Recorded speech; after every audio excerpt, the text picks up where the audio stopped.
keeps on saying things are okay. People are very happy. Oh, we are doing affordable housing. Nobody wants these houses. And I told him, Mr. President, people do not want affordable housing. I told him, Mr. President, this university financing model, the students and the parents are not happy with it. But the president now has sycophants around him, people who belong to his praise and worship team. They hear no evil, they see no evil.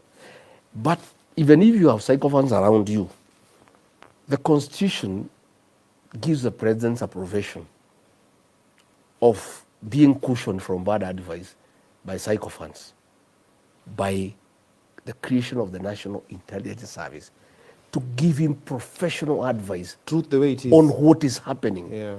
By listening to the ground. Yeah. But what has happened is that the doctor, the Nurdin Haji, because I have talked to many chiefs of intelligence at the regional level, at the county level, they submit reports every day to the NIS headquarters of what the people of Kenya are saying and what they feel about each and every issue. The president receives a briefcase from NIS every morning on what the country is feeling. What is in that briefcase? It's all doctored. Oh, Nurdin Haji does not give the true information, accurate information to William Ruto. He gets it, by the way, because intelligence officers around the country are very professional. Okay. But it is him now to analyze and decide what to give to the president. Many times I attended meetings where Nurdin Haji is, and he would tell the president how happy people are. You know, I would stare at him like this because I know differently. Because myself, I listen to the ground. I listen to many people. I want to say William Ruto has made many mistakes. Many, too many, for a president in 2 years. In fact, he has broken the world record as a president who has lost popularity in 2 years because he doesn't have an intelligence chief who is professional. That one is a businessman. And he has, to a great extent, contributed to bringing William Ruto down. Absolutely. Now, forget the NIS.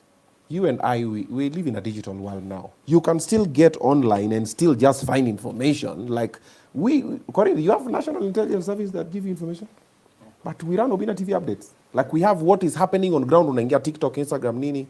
So, besides all these people, you mean to tell me the president can't just check online? No, the president, like, he's a consumer of lies because he also has no time to verify. Again, like Nurdin Haji, he's also a businessman. Okay. He's too busy doing biashara, doing deals with Adani, with Adil, with Jayesh, with Defki. The president is busy making deals and making money. He has no time to verify intelligence and to find out what is happening in the country. So he is a consumer of what Haji gives him. And he likes it that way because it's easier. He gets a report, he reads and says it's okay.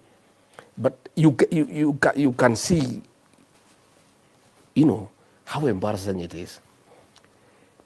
When abductions started, and we told him the abductions, he asked Haji, he said there are no abductions.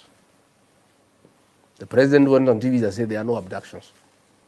When everybody knew abductions are taking place, and there were videos showing people being abducted, he was told by Nurdin there are no abductions. He said, fine. He went on another day, he said, we will stop the abductions. So people asked, if you will stop them, who will you stop?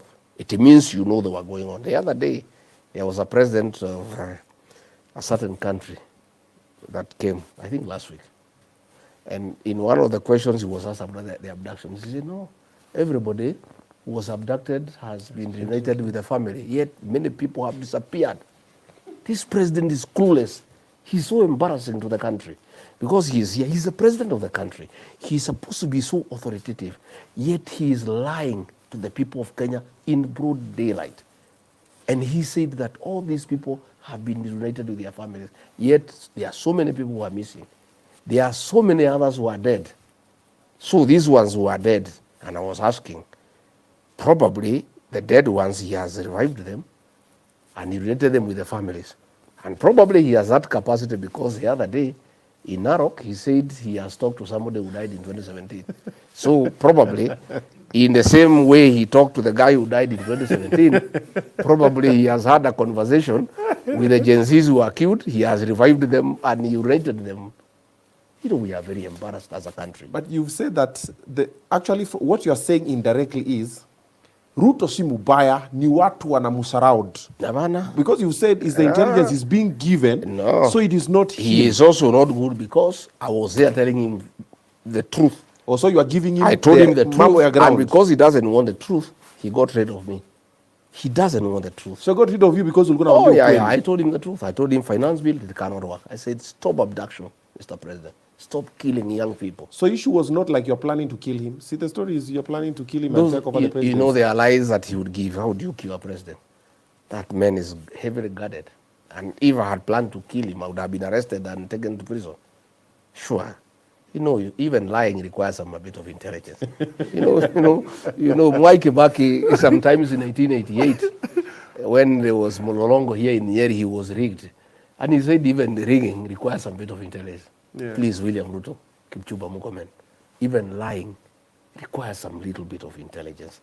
You know, don't just lie to Kenyans when they can see you are lying to them. How do you lie when you are with a visiting president? On TV, you lie to the people of Kenya, looking at them without blinking, that all the people who had been abducted have been related with their families when you know it's a lie. You know? Do you think he knows that he's lying sometimes? No, he knows. That story from Mtungi I think what has happened, by the way, William Ruto has lied so much that he believes in his own lies. You know, sometimes I even wonder whether his real name is William Ruto. Sometimes I have now doubt. Is he really William Ruto? Because, you know, these lies are just too much. When you go and say you talk to Cheluget, a guy who died in 2017, oh, you Cheluget, Musijali, hata nimeketi naye juzi, tumekubaliana, hii maneno ya mashamba tumeketi na ni sawa na hiyo maneno yote nimeorosha. And the man died in 2017.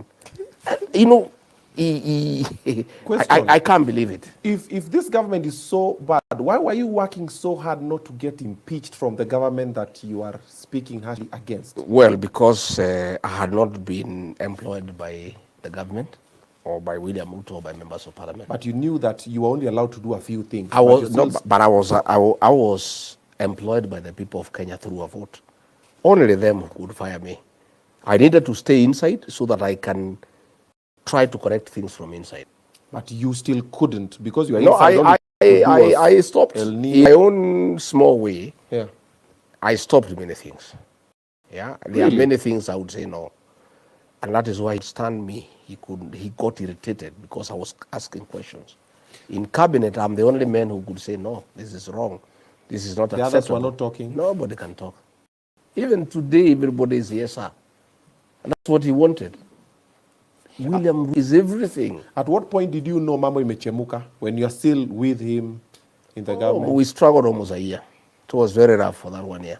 Oh. Yeah, the whole of 2023 from October. You saw it coming, bubbling, pole. Yeah. I couldn't stand what was going on, and I kept on telling him. And he was getting irritated, you know, very irritated. This Adani deal, yeah. How much did you know about it before everything? I knew about it when they refused to bring it to the cabinet subcommittee that I chaired. Okay. And he said, usipeleke kwa hiyo mtu ya maneno mingi. It was taken direct to the cabinet without coming through the cabinet committee that I chaired. Okay. And he gave it direct approval without discussion, so we just regularized it in cabinet. And nobody could speak. Was it a legit deal, though? No, of course not. It was pure theft of public funds. So they were actually selling the airport? Yeah, they were selling the airport, just like the way they have sold Bomas of Kenya. Bomas of Kenya, somebody has been given, a fellow from Turkey has been given a lease for 99 years. You know, and they are also using government money from the tourism fund to give to the guy to improve the facility. Lease it to somebody, then use government funds and give to the guy. It's pure theft. You know, Kenya now is a criminal enterprise. In fact, State House is a scene of crime. For practical purposes. Hii ni serikali tu ya ukora na biashara. And I can tell you, in another 2 years, If things go the way they are going, there will be no country, you know? Watauza country. Oh, they will sell everything. There's a story that the title deed for the office of the president is missing. You saw the story? I saw the story. I wouldn't be surprised. I wouldn't be surprised. These people have appetite for land and buildings, you know, serious appetite. And I don't even know how much land they want. The other day they took land for IDPs in Dabibi. The president has taken over. He's now growing wheat in that farm. That farm was for IDPs. Like the president is growing his own. Yeah, he has taken over that land in Dabibi. 5,000 acres, land that was meant for IDPs. He has grabbed it by force. And nobody can ask any question. If you go to that area in Narok, the land would be like 6,000 acres, where 5 people were shot dead the other day. He has taken that land. It's in public domain. We have the information. Land from his own kinsmen, the Kipsigis. He's taken that land, you know. But my question is, here I'm only 3 acres. It's even too much, the land that I have here. What does he want to do with all this land? There is a serious appetite for public land, you know. So, the ones that you know, apart from the airport, which other facility has been taken without, apart from Bomas, that is, which other one has been taken chini ya maji na Wakenya wajui? You know, we don't want to give all these things at the same time. Okay. We want to keep on giving them to Kenyans slowly. You know? You just want us to. No, what has already been taken. What has already been taken is already too much. I think that is, the Bibi land is gone. Okay. The Narok land is gone. There's GR extension story. Is it legit? These are just deals with the Chinese companies, and you see, it's already creating problems between us and America, because the president is just being like a clever young guy playing on 2 women and pretending that he'll marry both of them. You know, and you can see the Americans have seen him through, and they are saying they are going to review our relations, because he's going to the Chinese and giving their story, going to the American and giving their story. You know, it's what we all used to do when we were young. You have some 2 girls, you keep on cheating them. I'll marry you, I'll marry you, I'll marry you. Then one day they meet both of them. Then you are in trouble. You know? There's an airport that is supposed to be put in Narok. There was an airport that was supposed to be put on the border of Narok and Kisii. Okay. The president has relocated that airport to his land in Kilgoris, for his own use. There is another one he has proposed near Narok town, which he has said it will be done within 6 months.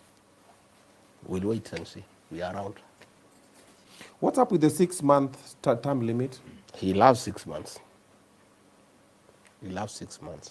Okay. Is there anything good about our president that you can say? I don't know. I'm very disappointed, like all Kenyans. I really believed in this man. I really believed in him and what he was telling me and telling the people of Kenya. Okay. Mama Mboga, Boda, the church. He had great ideas. Bottom-up economic transformation. I'll put money in your pocket. Good things. And because me, I'm a people person, he said many good things that if they were done, this would be a good country. Okay. They were all lies. He did not intend to do any of them. Which one has he accomplished that you're like, this one is tick, mpaka Njoro? The theft of the baby rat, that is accomplished. Huh? Yeah. I'm talking.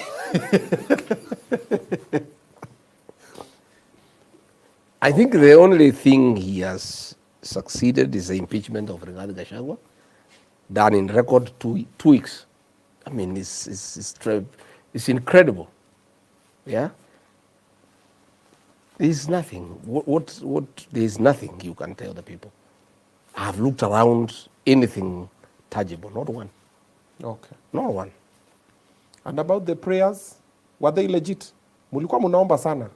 Wewe ulikuwa hapo ndani? Mimi nilikuwa nafunga macho, I don't know. I'm not sure. I'm not sure. I'm not sure.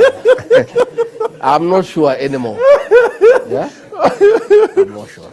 Thanksgiving a whole year. I am not sure. Tour around the country of Thanksgiving.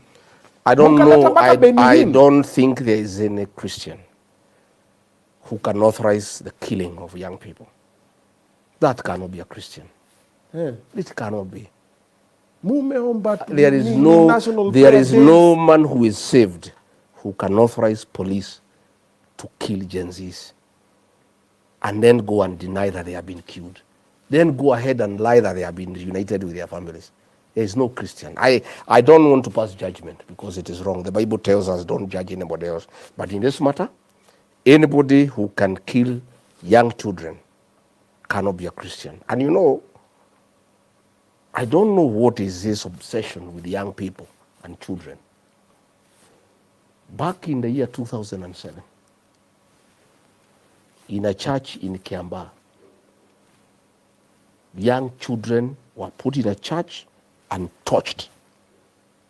And when the parents tried to get the children out so that the parents can die alone and the children can remain for future generations, the people sent to do that work got the children and put them back into the church, and it was tortured. You know? So I don't know what is this obsession of killing young children. I don't know whether it's a cult, whether it's devil-driven, that you need the blood of young children. And I want to say this, and I want to be on record. The crisis that we face as a country, the challenges William Ruto faces as president, why nothing is working and everything is crumbling around him, is because the president is haunted by the blood of the Gen Zs. And he will never have peace. I want to say that on record. President William Ruto will never know peace because of the blood of the Gen Z children that he authorized to be shed. Oh, he's the one that authorized? Oh yes, he's the president. He's the one who authorized Japheth Kome. He's the one who authorized the abductions through Nurdin Haji. A group of 101 AP officers were recruited with the authority of the president and joined the National Intelligence Service. And that is the group that has been doing the abductions. And that is why when Justin Muturi, as Attorney General, his child was abducted, and everybody was taking him into circles. He called Kidiki, he was taking him in circles. He called Nuruddin, he was taking him in circles. He called DCI Amin, he was taking him in circles. He called Kome, they were taking him in circles. He came to me and he explained to me, I'm the Attorney General of the Republic of Kenya. My son has been abducted. Ordinarily, when your child is missing and is in the hands of the police, you move to the High Court and file a process called habeas corpus. Habeas corpus is an application compelling the Attorney General to produce the person, dead or alive, in court. So Justin Muturi asked me, if I file a habeas corpus against the Attorney General, and I'm the Attorney General, and it is my child who is missing, how do I produce that child as Attorney General? And this, when I listened, I told him, go and face the president. He went and faced the president and said, I want my child. President made one call to Nurdin Haji, who confirmed we have the child, and he was released. So it is Nurdin Haji and the National Intelligence Service who have been abducting young people with the full knowledge and approval of President William Ruto. And that is why the president in one rally said, when he was challenged by Raila, we are going to stop this abduction, because he is the one who has authorized them. That is why he can go and say, we have reunited these people. How do you reunite the abductees with the parents unless you know who was abducting them? The president has incriminated himself on evidence now. And these are things that we can actually take him to the ICC, because he has said that these people who are abducted now have been reunited with their families, which means he has been briefed by somebody. Whoever briefed him must be the one behind the abductions. So the president knows who was doing the abductions, because somebody briefed him that the children who had been abducted have now been reunited with their families. So that person who briefed him knows who was abducting the children, and hence the president knows who was doing the abductions. So he owes the people of Kenya an explanation. Where? He owes the people of Kenya an explanation. Davido, cheza na disclaimer. Cheza na... Where is hot in here? Wow. Who authorized the abduction of the goats in Northlands? Ule mambuzi zilibebwa na miti Let me tell zinakatwa. you, Obina, many Yes. things have been said, and it's important that we put it on record. Okay. That any issue to do with a retired president, yeah, Okay. whether positive or negative, Okay. can only be undertaken with the full authority of the current president. When security guards from Mamangena were withdrawn, when bodyguards from Uhuru Kenyatta were withdrawn, it is William Ruto who authorized. There is nobody else who can authorize anything of a retired president outside the president himself. It was said it was you or How? From which authority? Rigathi sent his people Which I'm abducting asking, condos. I am asking with which authority? I was just a principal assistant to the president. I had no authority over a president. That is his peer. They are the same level.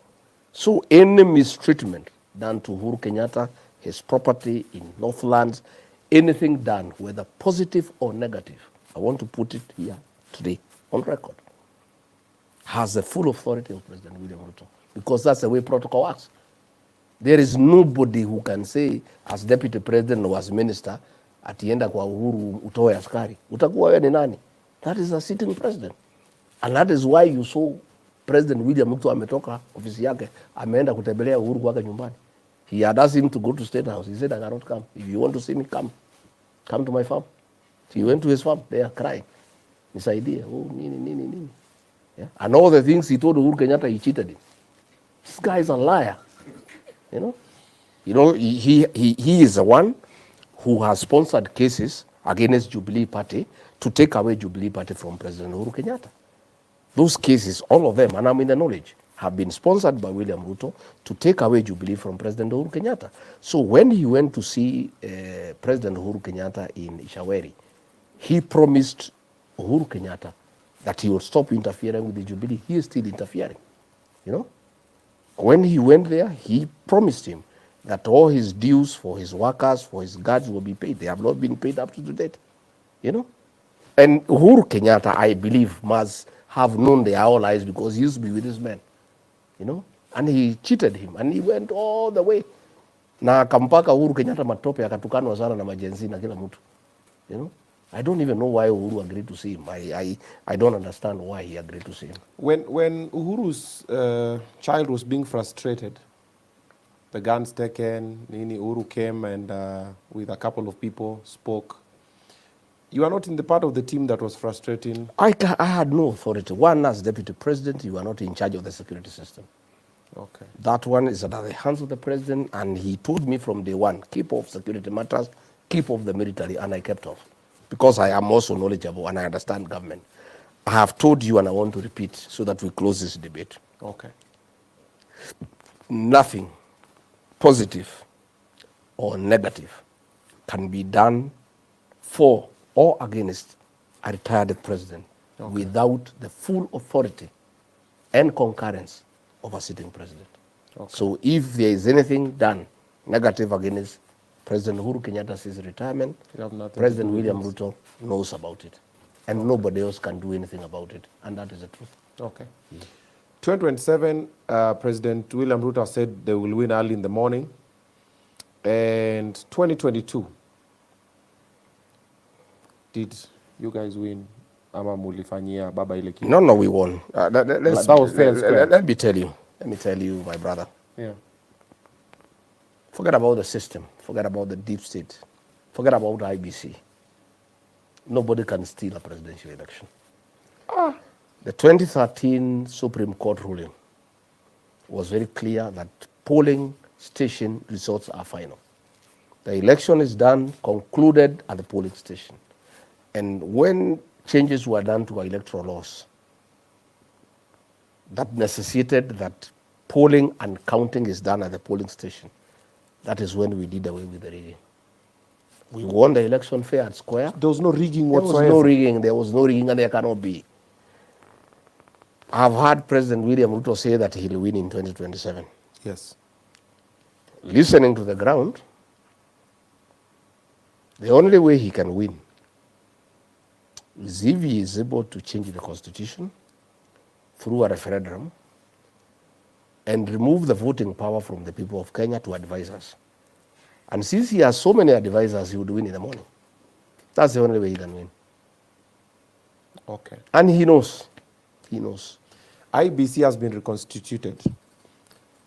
Josphat Nanok, the Deputy Chief of Staff, is reportedly close to the IBC chair. Is this going to compromise the 2027 elections? He is not close to the IBC chair. Yeah. He was his employee. He was an attorney at the county of Turkana, where Nanok was governor. So ni mtu yake. Na ndio amemletea William Ruto akuwe chairman. So basically, IBC will be run from State House. But nothing much will change. I want to tell you. It doesn't matter. Okay. Even if William Ruto appointed Farouk Kibet as chairman of IBC. Yeah? Or Oscar Sudi as chairman of IBC. He'll still lose. The vote against William Ruto, the margin will be so huge, I can tell you. Nobody can do anything about it. The only folly is if the commissioners refuse to organize an election. They fail to fill the ballot boxes, the ballot papers, and to ensure there is order.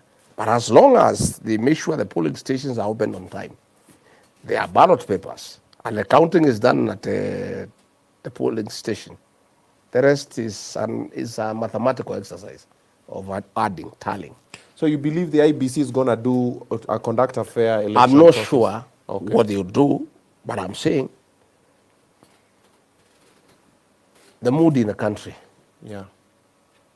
If you're gauging, if that IBC tries to mess with the election, okay, there will be no country here. 207 will look like a Christmas party.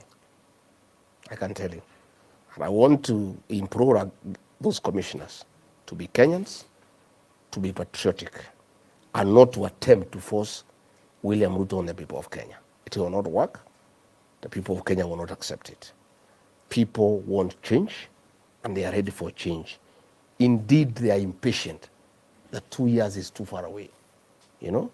Okay. Let me tell you, this Gen Z group is lethal. This group is not tribal, cannot be compromised, cannot be bribed with 200 shillings. And I have now confirmed, when I've been walking around, that they have actually taken IDs and they are going to register as voters. Okay. And I can tell you, hey, the Gen Z wave is coming. It's coming, and it will be huge. You and I know the president is very sharp. You don't get to become president if you're not that sharp. Do you believe he has not seen this coming in 2027 and he does not have plans? You guys won the election with the government being against you, the system and the deep state, but now he's the government, he has the resources. Sharp, did you say? Yeah. With a failed health system, failed education system, abductions, extrajudicial killings, an unperforming economy, and you say he's sharp? Maybe we need to consult Webster Dictionary on what is sharpness. Let me tell you, my brother, the will of the people is supreme. Okay. William Ruto did not win the election because he's sharp. He won because at that time Kenyans believed his lies. And all the things he told people of Kenya, they believed him. They don't believe him anymore.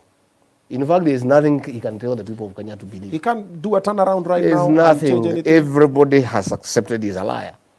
So he cheated the church. He had an MOU with the church. He promised them this and that. He has backtracked on it.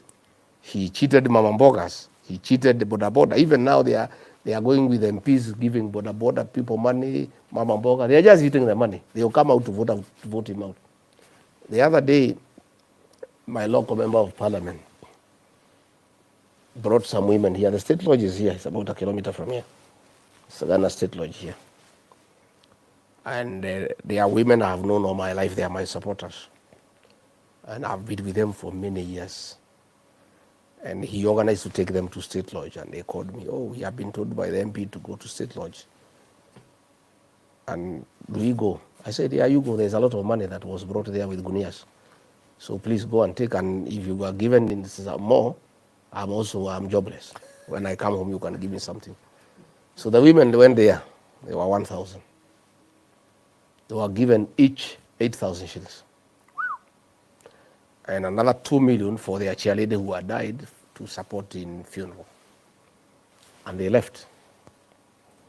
So the local MP was very happy. So during the funeral, he ferried those women to the funeral so that they can come and cheer him. So those women were there. He looked at them and he saw the other ones he took to the president to collect money. So he started yapping. He did not go beyond the second sentence. He told him off, shut up, go away. The same women who were given 8,000 by William Ruto. A decision has been made in this area, this Mount Kenya region, based on a proverb that is very popular here, that huwezi kukubalia ndovu izikwe na pembe.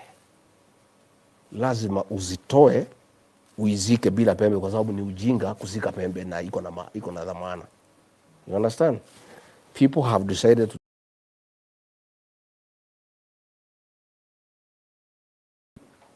he can bring money in cartons, he can bring in sacks, he can bring in billions. He can't buy you back? Not me. Forget about me. You, if he comes back and I'm tells just you I'm telling sorry. you. No, forget about me. Forget about me.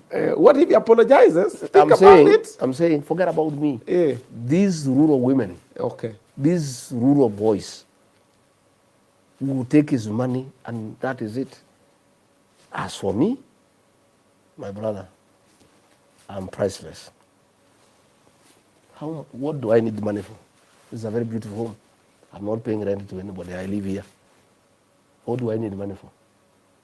This woman here, Pastor Dorcas, she's a pastor. Hana matumizi mingi. 2,000 ya nywele ametosheka. What do I need money for? But what Why if he would comes I back sell and my soul? apologizes? Why would I sell my soul? Yeah. Why would I sell my conscience for money? To do what with that money? Even if he apologized to me, it's meaningless. Me, I'll forgive him because I'm a Christian. But what about the people of Kenya? What about the payslip holders whose payslips he has raided? Will he apologize to them? What about the parents and relatives of the Gen Zs whom he killed? What apology can he give? Even today, he has never apologized. I would have expected when he was talking to that president and he was lying that the families have been brought back together, he would even have the moral conscience to offer an apology to the Gen Zs and to their parents and to the people of Kenya that they were killed. Yeah? How do you apologize to those families? How do you apologize to people who are going to hospital and SHA is not working?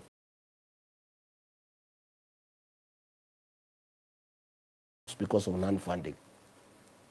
How do you apologize to people whose businesses have collapsed because of non-payment of pending bills?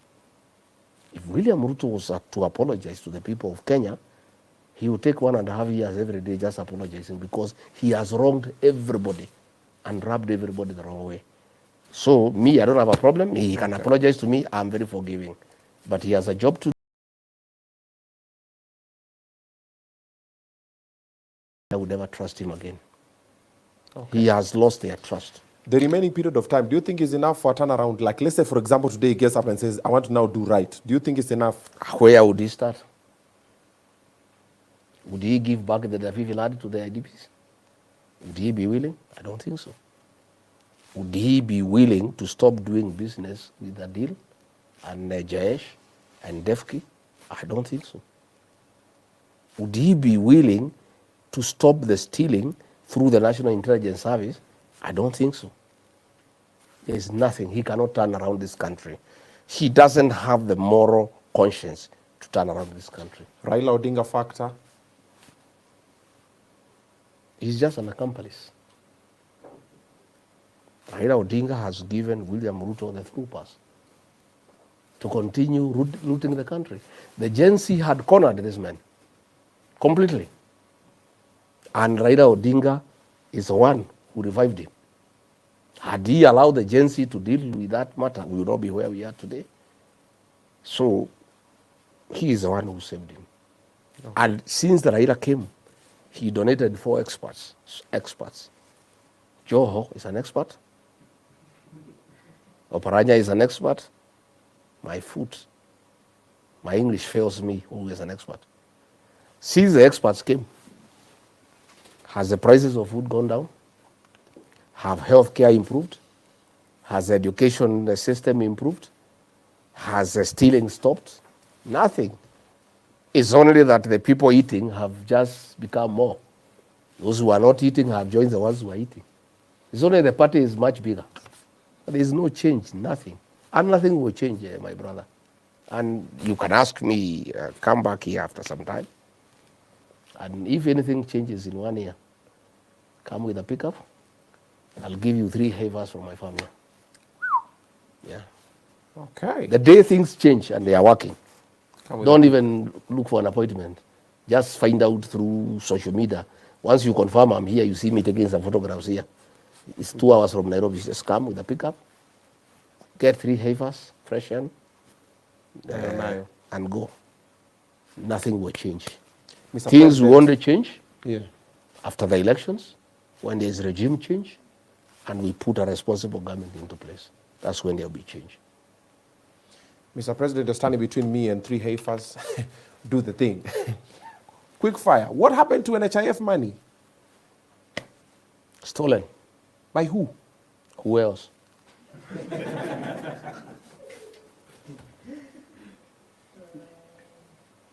Do you believe the healthcare transition is beneficial to Kenyans? You know now tuko na SHA. Is it working? Have you heard anywhere it's working? Inakwanga na mambo yake. It's not working. And it can't work because it's theft. You see what happened? We had promised in our campaign that we will revamp and reform the NHIF. And the NHIF officials came up with a scheme requiring 800 million to create a new system to put things in order. Instead of providing 800 million, we decided to leave NHIF and bring SHA and create a system costing 104 billion. That is the crux of the matter. Half of that money is going to people in government. It's pure theft of public funds. This whole SHA nonsense is about stealing government money. It has nothing to do with healthcare. It has nothing to do with improving our healthcare system. It's pure theft by the Adanis. Yeah? And that is why even when the president cancelled the airport, very reluctantly, he never cancelled SHA. That's where the loot is. And those are the things I said no. Those are the things that made me to be kicked out. I said, Rigathi Gachagua, to be a crime, to be a partner in crime, to steal more than 50 billion shillings belonging to the people of Kenya, I cannot partake. How much money is enough? I don't know. You should tell me. I don't know. I don't know either. Hustler You know, fund. I have seen Hustler Fund is Is it another. legit? No, it's a sham. You know, my brother. We promised the people that will create Hustler Fund. We used to have Youth Fund that was working. Yes. Wezo Fund that was working. Women Fund that was working. They were collapsed, and we brought in the Hustler Fund. Hustler Fund, do you know how much money you borrow for business? 500 shillings. What business can you start with 500 shillings in this country? Mayai. Gonga mayai. So how many people can do mayai? And then if everybody did mayai, whom will you sell the mayai to? I mean, it's an insult to the people of Kenya. And that's why I said, Mr. President, I'm finding it very difficult to work under you because you cheated the people of Kenya and I helped you to cheat them. When I go home to Karatina and people ask, this Hustler Fund you promised us, what is 500 shillings? The thing is a scam, you know? Where? It cannot work. And we had Wezo Fund, we had Youth Fund, we had Women Fund. When we formed government, we'll scrap the Hustler Fund and reinstate the Women Fund, the Youth Fund, and the Wezo Fund, and even get more money into the funds to enhance financial inclusivity in the country so that people can do business. There is no business you can do with 2,000 shillings, 3,000 shillings. You need a minimum of 50,000 going up, you know? And All factors being constant, I want to tell our small-scale traders to have faith that, God willing, all factors being constant, we are going to have a regime change. You get a responsible government that will scrap the Hustler Fund because it's a scam. It's fraudulent, it's a fraud. And bring back those funds that were working and give them more money to help people for financial inclusivity. What happened to Linda Mama? I thought you told me William Ruto is very sharp. Linda Mama was working. Yeah, It was Linda helping Mama was our women working. when they go to maternity. Yes. It was all, the president was not interested in those programs. He just wanted to be president, to become rich. So it's about money. And he's rich, filthy rich, filthy rich. In the last 2 years, in my estimation, when I look around, he must have made 3 to 4 trillion. Yeah. Yeah. It's filthy rich. And I think that was his dream. I don't think he cares about this country. I'm not sure anymore he cares. Because people are making noise, he's not interested. People are raising issues, he doesn't bother. But he is rich, that he has achieved. Rich, filthy rich. Okay, let's the housing tax. Remember the story? You are still together. Yeah. Was it legit? I have admitted that initially.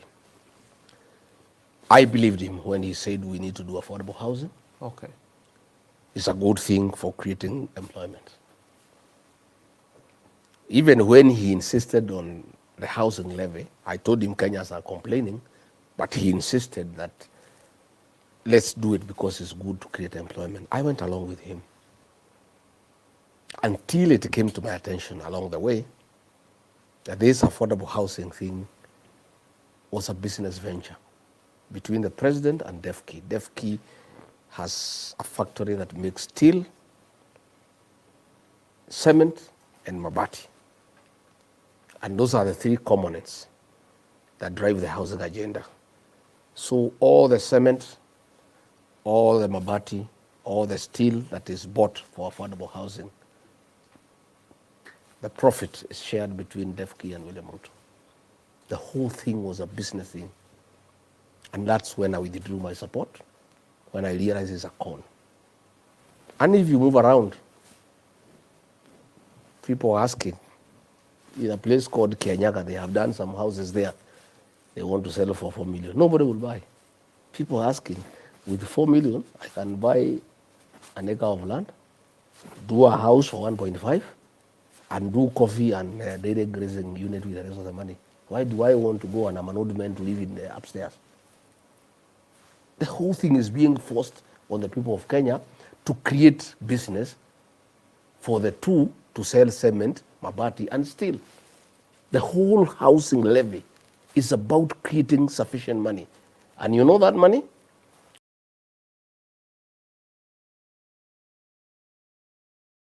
That the president bought when he became president. Huh? Yeah. Wait a minute. Yes. We bought a bank? He bought a bank. That's where the money goes. Like local bank? Yeah, local bank. Which bank? I don't want to say the name.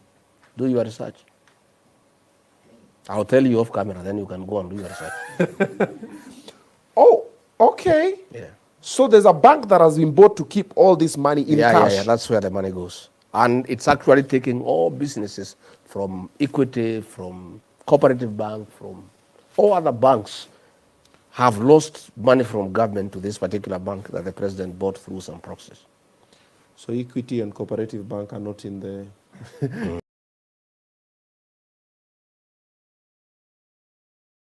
All government money now for prostitutes, state corporations, they are kept in that particular bank that the president bought. Yeah. Oh, wow. Why are our taxes so high, though? To keep the president going. He needs to travel to China. He needs to get money through a niece. People must pay for that money. He's not going to get it from his pocket. Is KRA And ESCC being used as a weapon Yes, against yes. political enemies. You know, another thing that I disagreed with the president, we had agreed because the fourth administration had used the criminal justice system to harass people who were opposed to the then administration, and I was a victim. I was charged with the trumped-up charges, and KRI asked me because of my political persuasion. And the president did give a solemn promise to the people of Kenya that under his leadership, they will never use the criminal justice system to deal with the politics. Today, that is what is happening. The DCI has been instructed to look around and see whether he can get anything to charge me with. Yeah? He's been harassing my friends, my business partners, people who did business with the office of the deputy president, trying to force them to write statements that whatever they were getting, they were sharing with me. Of course, they have refused because it's not true.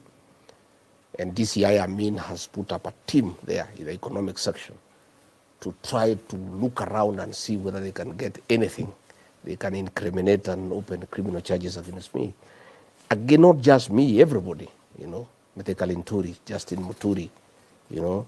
Ketu Aruguru is being harassed by KRA because of her political persuasion, you know.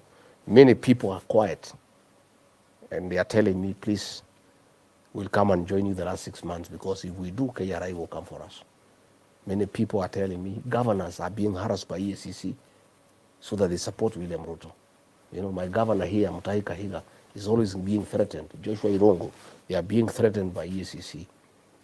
In fact, the president is really using EACC, DCI, and KRA to harass those who don't agree with him. But it's okay. As we are ready, if they have anything that they think they can bring, it's okay, they can go ahead. These jails are made for men and women.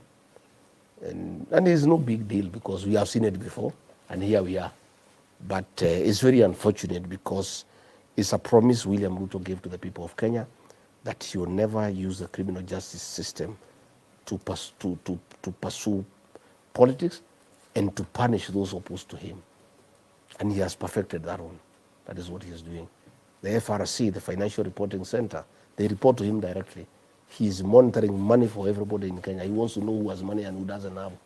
And he wants to know those who are having more money than him, where they are getting it from. You know?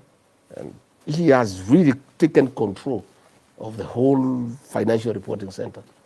And that's the way it is.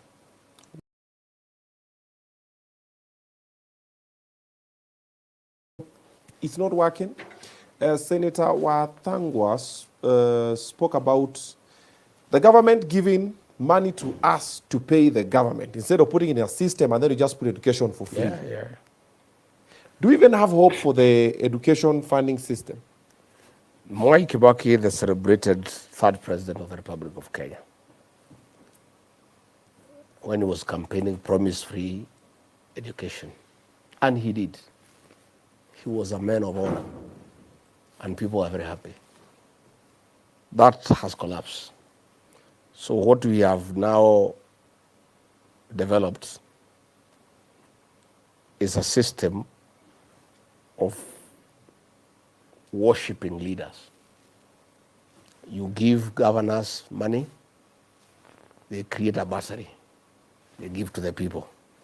MCA, they give to the people. MPs, bursary, they give to the people. Minister of Education, they give to the people. This money is from government. Then you go and pay the principal. What we need to do is collapse all those bursaries and just make education free. And the money is actually enough.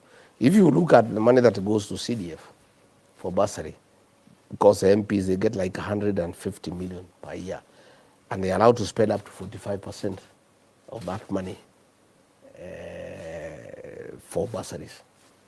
All that money that is coming through CDF for bursary, put together with what the governors are getting, with what the Ministry of Education is getting, we can get free primary and secondary education.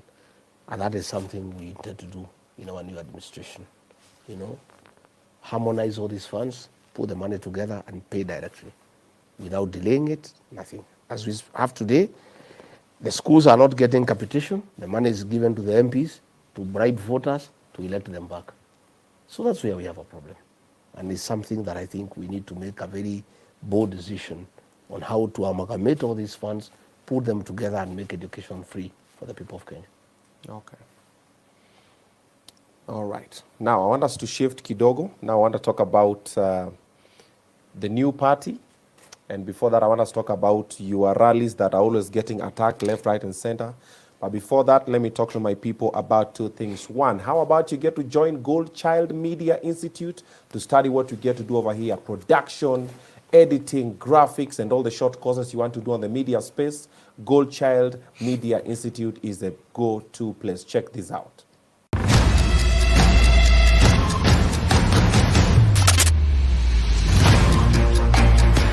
Welcome to Gold Child Media Institute, where talent meets opportunity. This is the place where your media dreams come alive. And guess what? We've got some geography and photography classes. Action! Shoot! Take Jesus. Nimepiga nani picha?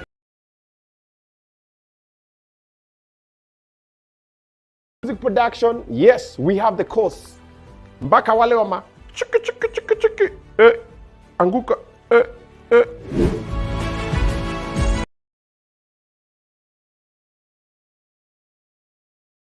As the start, we offer so much more. Over here at Gold Child, it's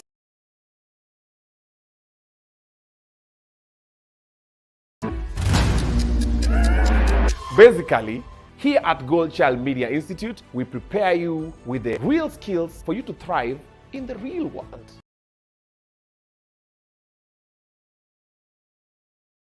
Already. Enroll today by dialing the number on the screen and find us in Nairobi, Development House 11.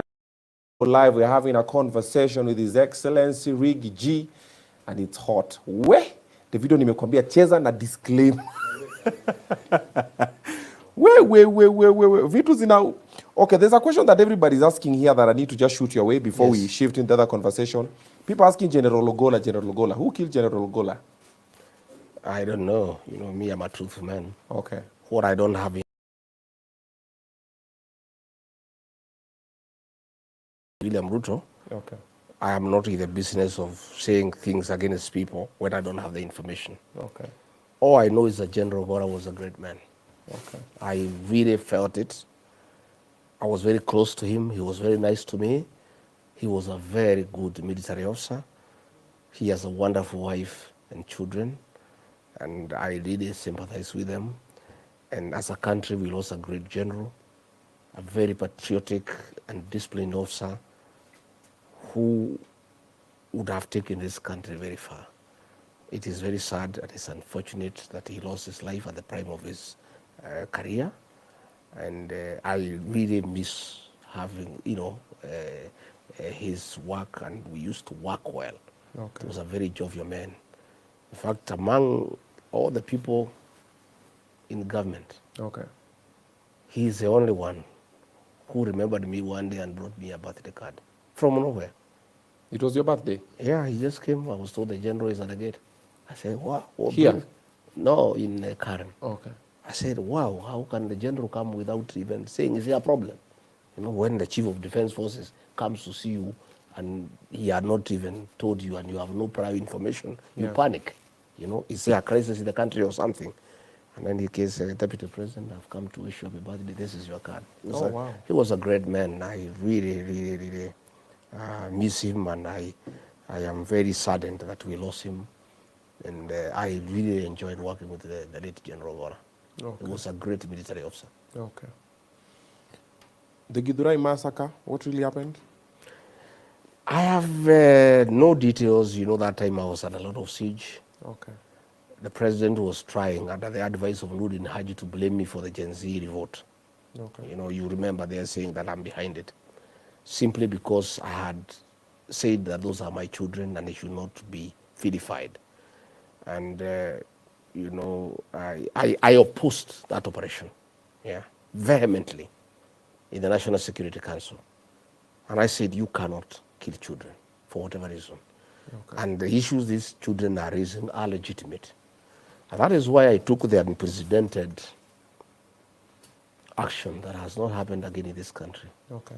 to issue a counter press conference that was contradictory to what the president was saying. The president had the previous night, on the 25th of June, said that those children were criminals and they were treasoners. Yeah? And I couldn't allow it. And I called a press conference and said, no, these are not criminals. These are my sons and daughters. And they have a legitimate cause of action. And this is a democratic country. It's a free country. And we shouldn't kill them for speaking out. And you know why the Gen Z were speaking out and why they became relevant is because nature abhors vacuum.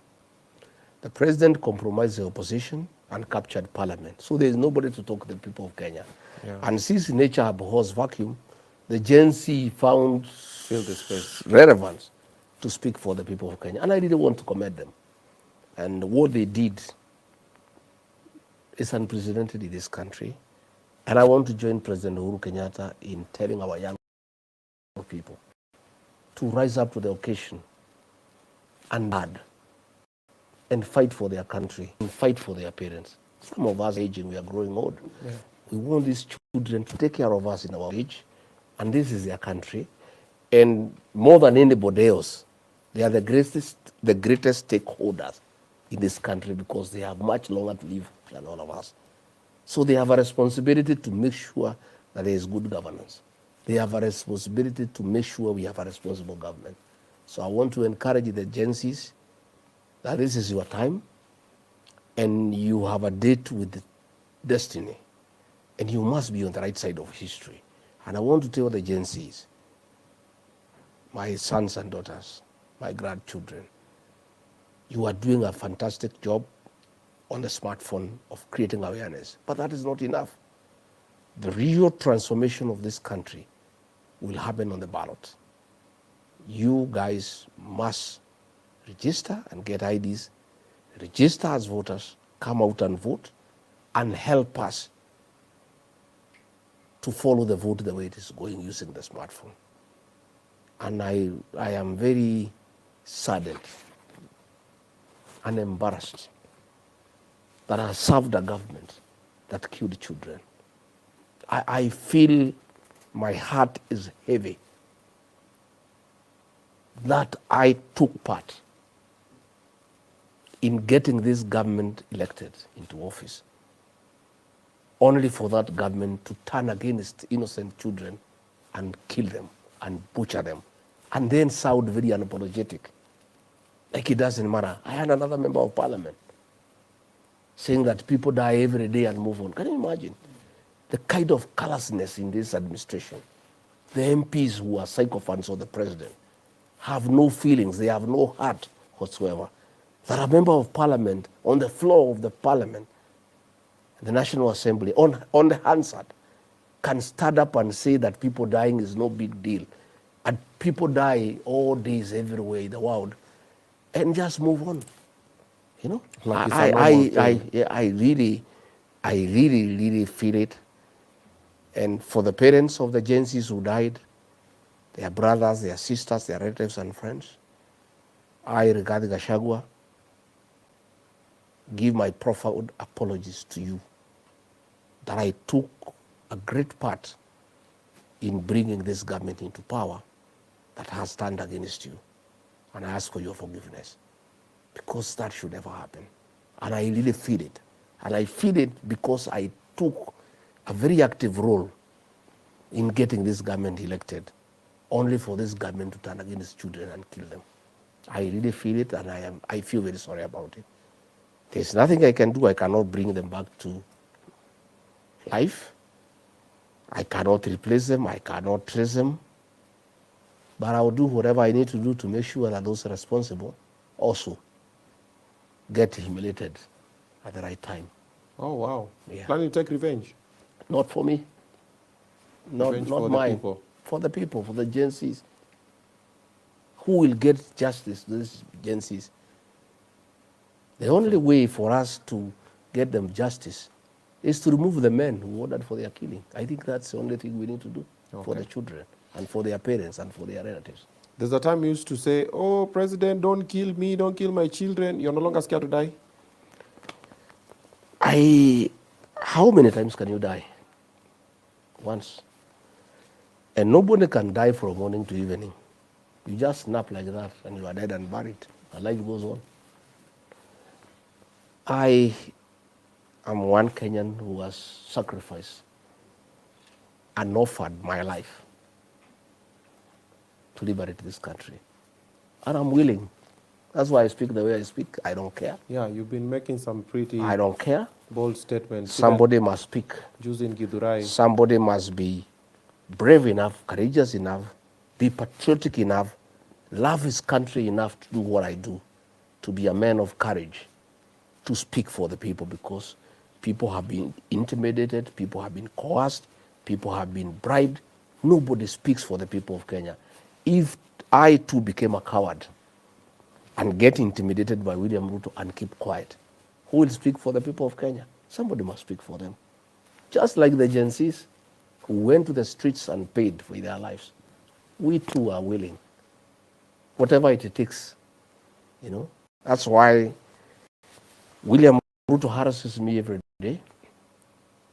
In November, he sent goons to kill me in Limuru under police escort. Up to today, the people who wanted to kill me have never been arrested. Pictures are all over. I had the DCI the other day telling me to go and report to police. When they saw the violence, they saw the pictures, they did nothing about it. Today I went to Shamata in Nyandarua. A policeman threw tear gas at me. You know, the Christians, that policeman is still there. Here he was promoted from an inspector to chief inspector. You know, another day Pastor Dorcas was having a Christian prayers here in Nyeri. A leader of the criminal gang who now works directly under the president and the deputy president went and with other criminals chased her away from the meeting, harassed Christians. Nothing has been done. Another day, in a manner similar to what happened in Kiambaa Church, where William Ruto was part and parcel, goons were sent by the president to PCA Mweki Church to attack me and Christians inside the church. They desecrated the altar. The MCA for Umoja is the one with the governor who had sent those criminals under the direction of William Ruto. Today, nobody has ever been arrested. Yesterday, goons were sent to disrupt the launching of my party. They came under police escort. You have heard the CS Interior saying that those people who are throwing stones at us and attacking us, that they had come and were not paid. To start with, we don't pay people to come to our meetings the way William Ruto does. He has to pay people to go to his meeting. I don't pay anybody to come to my meeting. Those are gangs. And the CS should know. Even lying requires some little intelligence. You know, people are very intelligent. So the president has been trying to intimidate me every day. But the story is that these people are your people. Like how do you... Every time you're doing a kamuktano, you get attacked. Like people are saying you're coming with the victim mentality because the underdog always wins. But let me ask you... But why, if they are my people, they would be in prison by now for sure. If those people who attack me are my people and they are seen attacking me, they would have been arrested a long time ago. That the reason why you don't want to press charges is because you know... How do I press charges against them? If I report to the police, I wrote to the Inspector General, he did nothing. Where am I supposed to press charges? So criminal matters are dealt with by the police and the Director of Public Prosecutions. They are not civil matters. If it was civil matters, I would sue the president because he's the one who does these things. But the Constitution gives him immunity. You cannot take him to court as long as he's president. So what other legal remedies are there? So you have nothing to do with these people who come in? How would I have anything to do with the people who are attacking my meetings? And if they are my people, why don't they arrest them? By now, they should have been arrested and charged. You know? What I know is that they want to harass the private guards who guard me. Anytime I'm attacked, I have people who guard me.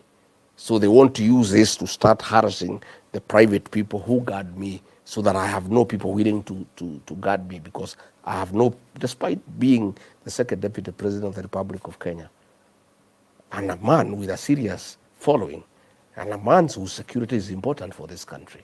Yeah, if I was shot today, or if I was struck today, the Kenya would not be the same again. The state has a responsibility to make sure that I'm safe for the political stability of this country. But they have not done so. But doesn't matter, I'm not interested. I have made arrangements that I have private guards who guard me all the time, you know, and I know that is what they have been targeting, so that they can be able to get them from me. But doesn't matter. Let them do whatever they want to do. But they must know that all these things will come to an end one day. Yeah, and it is treating Kenyans like they are not intelligent to say that I'm the one who organizes my own attacks. What would I gain from that? You know? Sympathy. What sympathy? I don't need sympathy from anybody. Why would I want sympathy from anybody? When these people attack your congregations, your meetings, how does that make you feel? I feel terrible, because this is a country of the rule of law. This is not a country of the rule of jungle. You know, it is so sad that a president can use goons to settle political scores, and he must accept that I have moved on. I will not support him, and I no longer support him with my supporters. And there's nothing he can do. He cannot force us to support him by force. He just has to go and look for support elsewhere. Yeah? But, you know, they had wanted me to stay in the house. They thought after they removed him from office, I would stay here and be crying here. So they don't want me to go out there where the people are. That is why the attacks were there. Because they thought I'm a coward, that they would attack me once, twice, and then I chicken out, I come back and fear. I am willing to die in those meetings. If that will save this country, if my blood is what will grow the tree of liberation, so that this country is free from the dictatorship of William Ruto, so be it. But let me say, for the avoidance of doubt, I'll continue doing my meetings. Let them come and harass us. But my people have said it will not happen anymore. And you see what happened yesterday. You know, people are getting very angry. Yeah. People are getting very angry. We are going to have a very big launch with over 40,000 people. If they set gangs there, they'll find those people there, because they are also human beings, and nobody is a coward. You know, if that's what the president wants Kenyans to fight each other, let it be. But I can say, I want to confirm that I'm not going to stay in the house. I am not going to stop going to meetings for fear of attack by goons. What I know is that I have many supporters who are willing and ready to defend my meetings to a man, and that will happen. And we are not going to chicken out, and we are not going to be sold fear. You know? Okay. My brother, I'm a descendant of the Magumagu fighters. I was waiting for that line. Yeah. So, you know, William Ruto must know that sending a few goons here cannot make me run away from meetings or stop going to the public. I'll go to the public. Okay. If he wants to kill me there, let him kill me there. You know, Okay. and there's no problem. Whatever he wants to do, he can do. But I also want to say that my people, my supporters have also said, no, it will not happen again. So those goons who are being sent, they must know. And they will find people waiting for them. We have a launch on 4th. Let them come. They'll find people waiting for them. If that's what the president has decided, that this is not a country of the rule of law, that policemen will stand away and let people fight each other. If he has decided that everybody should organize his own security, if the president wants to use goons, there is nobody who has a monopoly of using goons. Yeah. But I can assure you that my supporters, and there are millions, they have made a decision. Like you saw yesterday, nobody would be allowed to attack my meeting or myself. And on 4th, we have a big meeting. If they want to organize 1,000 goons, let them go ahead. Pull up. We're ready. They'll come. People will be ready for them. When that thing was happening yesterday, where were you? I was just there. Haukushtuka? Nani? Nini. Yeah, Nini. My friend, what is that? That's a joke. Sisi ni tuko pale, sisi ni chuma ya zamani. Tiagas ulitoka teke. Sisi ni chuma ya zamani. So, na hakuna mtu atatutoa kwa mkutano. Okay. We will not stop building our party. We will not stop liberating this country. We will not stop speaking out for the people of this country Yeah. because of a few goons who are being organized by William Ruto. Let him know that we are also men, and we'll wait for them. There's no problem. Okay. Yeah. Did you see what happened in Butere Girls? I saw. Was it right? Of course not. That is repression. Why is William Ruto fighting young girls? I don't know what is this man's obsession with children. The ones in Kiambaa Church, watoto wameua. Gen Z ameua. Butere Girls, watoto ya form 2, form 3 anawahangaisha. Wewe sasa rais, hii watoto, what is it? Let these children be. You know, these children have creativity. We want to allow these children to grow. We encourage them to be creative. Theater is a good expression. Figurative language, symbolism. And you know that play, The Echoes of War, is just a reflection of what is going on in the country. But because the president cannot stomach the truth, that's why he stopped it. Yeah? And it doesn't have to take Butere Girls to tell the president the truth. Nurdin Haji should have told him the same truth quietly without it going to on stage. But because Nurdin is not doing his work, the girls were doing it for him. Because the president needs to know what is happening in the country. Yeah? But it's very, very, very unfortunate. I didn't know we would ever get back there. That is what was happening in the 80s. I never knew after the new constitution, the 2010 constitution, we'll ever get back there. Okay. Yeah. There's a time when the president did an address, then you also did an address after him, and a lot of people are like, that's a breach of protocol, it's disrespectful. What was the situation? What was happening? Why did that happen? I've told you, I couldn't allow him to abuse our children and call them criminals. I needed to say they are not criminals, they are our sons and daughters, the Gen Zs. Okay. He had issued a press conference on 24th. And even that particular day on 26th, when I called the press conference, he called his so that I stopped mine. And when the head of public service called me, he says, hey, we have seen you have a press conference. The president has a press conference, so please cancel it. I said, there's no problem. I cancel it. Let the president go first. If he addresses the issues that I wanted to address satisfactorily, I'll drop mine. Okay. He had said Gen Zs are criminals, they are treasoners, yeah, and he'll clamp them. And I was saying, no, that is wrong. Yeah. These are our children. We cannot just kill them because of speaking the truth. You know, it looked unprocedural, it looked disrespectful, but it needed to be done. I mean, we are not talking about potatoes or carrots. Yeah. We are talking about human lives. We are talking about our children. I mean, the topic was so serious, I needed to speak out and say what is happening is wrong. I'm that kind of a person. And even the president knows I'm a truthful person. So there is no way I would allow him to get away with murder, killing children, and then justifying it by calling them criminals, by saying that they are involved in treason, and is a lie. Those children never wanted to overthrow his government. They were simply expressing their displeasure with the government's insistence to force Finance Bill 2024 on the people of Kenya. But he was saying they are criminals, and I was saying they are not criminals. And I needed to defend the Gen Z.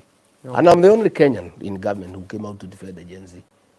And I meant every word of what I said. And I really, truly believe in them. After that, did you get any call? Of course, I was really reprimanded. I was thoroughly abused, and I took it in stride.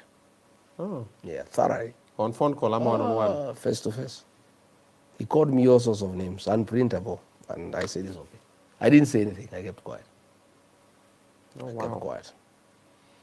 Now that Professor Kindiki is over there, are you guys in good terms? Are you friends? You got beef? I have nothing to do with him. Okay. That's an employee of William Ruto. I'm not in the business of discussing employees, you know. Let him do what he can. Is he capable of leading Mount Kenya? I don't know who elected him in Mount Kenya. You cannot lead people unless they give you the mandate. That is an employee of William Ruto. He takes care of the interests of William Ruto. William Ruto is against the people of Mount Kenya. He calls them tribalists. He punishes them. He sacks them. He interferes with their businesses. And Mr. Yesa to punish the mountain. So I know how you can lead punishing and whom you cannot defend. Yeah. Okay. But I don't like discussing employees. Okay. I like discussing leaders. I discuss William Ruto because I was also elected. Okay. That is an employee. He can discuss with his fellow employees. Where? What's your beef with Oscar Sudi? That's zero. Okay. What do I have to do with him? Yeah. He's just a member of parliament. I have nothing to do with him. I am not in parliament myself.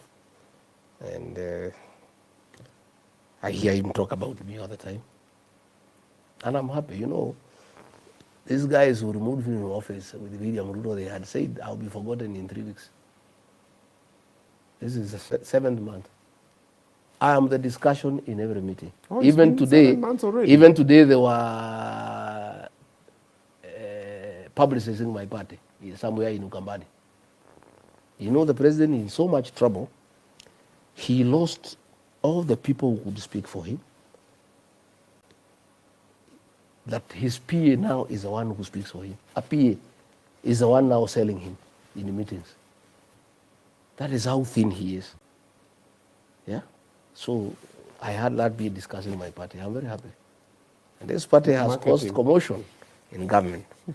I saw Mr. Yesa tweeting something last night about the party. I had the president today saying that we should not be forming parties, we should be working. I would like to tell William Ruto, I'm not your employee. You cannot decide for me what I'll do. When I was your deputy, you could order me around. You can't order me around. If I want to form a political party, that's my business. What do you have to do with it? You run government, my friend. Me, I'm not in government. Why are you saying that we work? We work with what? I'm not working. You are the one who is working. At this is the time to work. It's time to work for those who have work. But those who don't have work, you cannot force them to work. As we have some work we are doing, and the work is well cut out. We have been told by the people of Kenya, William Ruto is 1 term. We are focused. That's what we are working on. It's our business. And the president cannot decide to us what is our work. He's doing his work he was told by the people of Kenya to do. The same people of Kenya have told us to make him 1 term. So both of us are obeying the people of Kenya. He build roads if he wants. Do whatever you want to do, go ahead. As we have a different script and instructions from the people of Kenya, make William Ruto 1 term. That's what we are doing. That's the agenda. Why does he want me to abandon me my work and go and do his? Kila mtu afanye kazi yake. Okay. Yeah. What's your beef with Kimani Chungwa? I have no beef. That is a sycophant of William Ruto. Again, it's an amplifier of William Ruto. My issue is William Ruto. Those are just flower girls around him, members of the praise and worship team, who see no evil, hear no evil. They are inconsequential. Our main focus is William Ruto. He is a problem for this country. That's what we are focusing on. His hangers on, those are his problems. We focus on the main issue. And I don't think any Kenyan has told me to deal with those characters you are mentioning. I have not had anybody tell me to deal with them. My instructions are very clear. 1 term. Period. Oh, wow. Okay. And if the president wants me to change that, he must talk to the people of Kenya to change the instructions to me. Oh, wakwambie. Wacha himu Focus huku kwingine. Nikiambiwa, mimi I align quickly. I don't argue with the people of Kenya. Okay. All right, now I want us to talk about DCP. Where tumeguza, we've tried to touch a couple of areas here and there. But before we talk about DCP, I want you to upgrade the look in your house. Wacha kuwa na nyumba inakaa vile inataka. Have a beautiful wall, have a beautiful wall unit, a TV unit, frames, the doors, the gypsum, and that whole shebang. The guys at Mr. Frames Kenya are going to do a beautiful job for you. Check out this one. Running.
Mr. Frames Kenya, so they can get to hook you up with amazing, amazing wall decor. So, Davido, can you put what is it called? Can you put a poll? A poll, put a new poll, eh? Let's do a simple poll. We see if elections were to be held today, Rigathi G, WSR. Yeah, pull that one. We put that one? Yeah. Yeah. So put that one, we see how it's going to look like.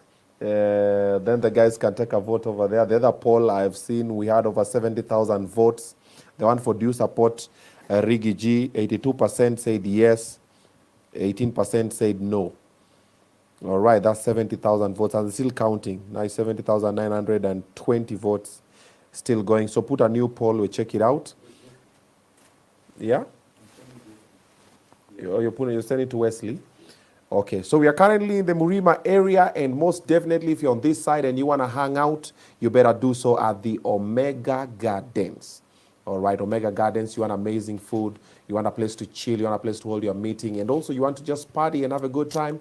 Omega Gardens, we are going there for karaoke after this. Ooh, I believe I can fly. We're going to be singing. You know my favorite? Lady in Red. That's what I'm going to be singing. You know it? Yeah. Yeah, so I always do Kingston Town. Nikitaka kuwatishia hivi Lady in Red. Alafu saa kidogo naingia Unbreakable. Alafu namalizia hapo. Yes.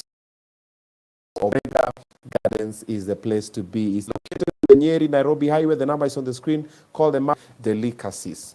All right. So now we are going to the conversation for the new party. Yesterday, a lot happened. It was launched with a bang. Literally.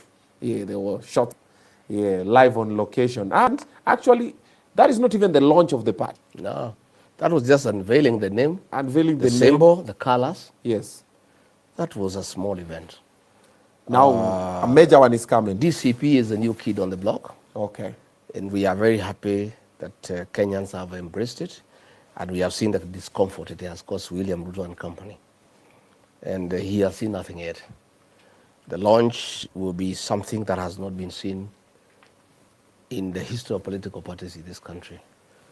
Thousands of our supporters and believers will congregate at a venue to be unveiled later in Nairobi.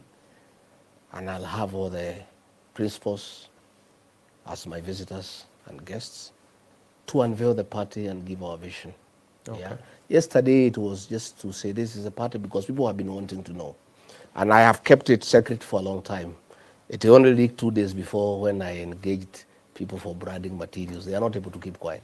These guys for branding. Well, your t-shirt imeandikwa hivi. Sema hii. So it's going to be great. Okay. Our party is modeled along the lines of listening to the people. Okay. That is why our symbol is the listening ear. Okay. Yeah? We are saying Kenyans know what is good for this country. Just listen to them. Kenyans know how they want to be governed. Just listen to them. Kenyans have solutions to all the problems that bedevil this nation. Listen to them. In fact, the solution to all the economic challenges we are having is just listening to the people of Kenya. We have abundance of human resource. We have economic experts whom we've given a chance will sort out this country.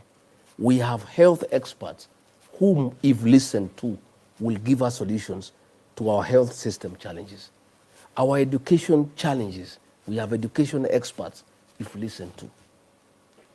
The issue of enterprise, the issue of ICT, the issue of the creative economy, listen to the Gen Z.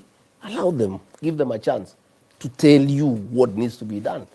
These Gen Zs, the millennials, they have the solutions to the problems of this country. So our new administration, which God willing, I'm hoping I'll lead that administration.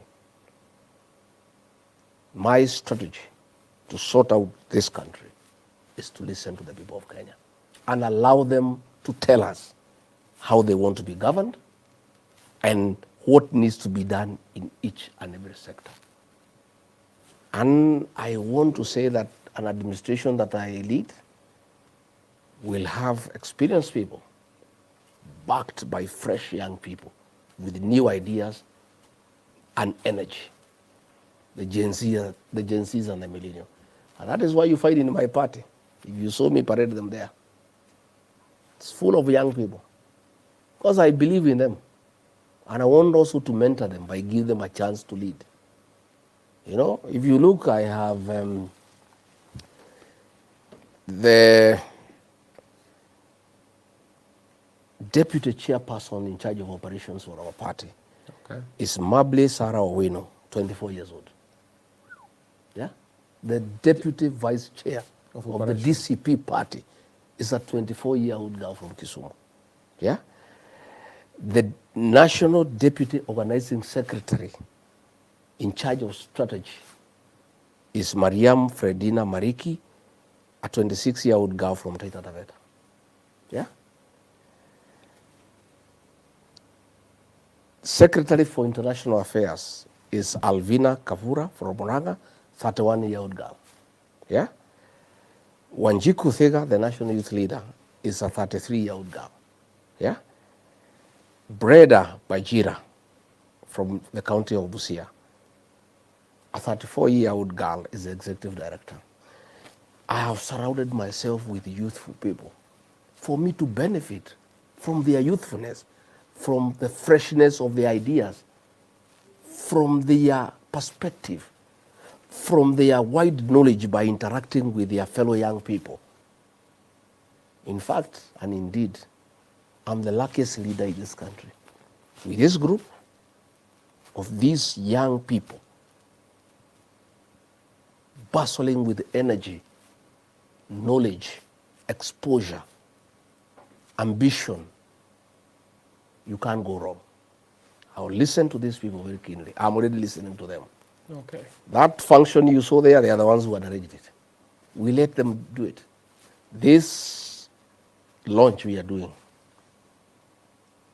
that's going to be something that has not been seen in this country. These young girls and boys, they are going to do it. I've told them, deliver it. They have told me, boss, leave it to us. And I believe in them. Okay. I trust them. Yeah? And the future of this country will be determined by the willingness of leaders to trust our young people and to give them an opportunity to offer what they know and what they believe in. I am a great believer in working with young people. And let me tell you, my brother, you can never go wrong. Okay. To start with, these young people have no tribe.